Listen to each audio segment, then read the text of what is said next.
Let's now go to pathology, full empty conditions, part 3. The strong pathogenic factor deficient upright Qi, although the three situations of strong pathogenic factor deficient upright Qi, weak pathogenic factor, strong upright Qi, and weak pathogenic factor, deficient upright Qi all lead to a full empty condition. They are in fact quite different, and I will explain the differences with examples.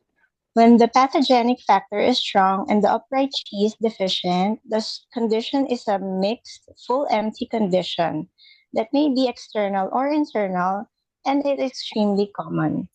An example of such an external full empty condition is that of a person with a deficient upright Qi. This is extremely common, who is invaded by a strong external wind. As the upright Qi is deficient, the clinical manifestations will be less intense than the previous case, that is, when the pathogenic factor and the upright Qi are both strong.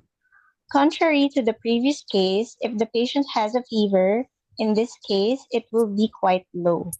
An example of an interior condition with a strong pathogenic factor and a deficient upright Qi is that of a person suffering from post-viral fatigue syndrome, characterized by a pronounced intense dampness but a deficient upright Qi. This situation is very common. In such cases, the upright Qi is still trying to fight off the pathogenic factor, but it does so ineffectually. This is exactly what happens in post viral fatigue syndrome when the patient's upright Qi is ineffective in fighting off the pathogenic factor.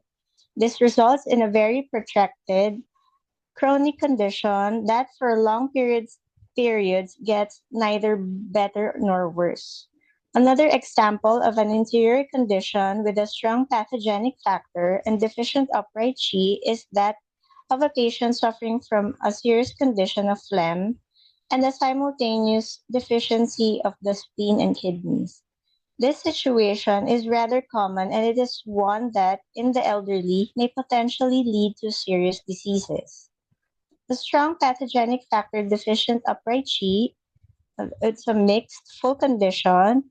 It may be external or internal. If internal, there's moderate fever, frequently seen in post-viral fatigue syndrome. Thank you for your attention.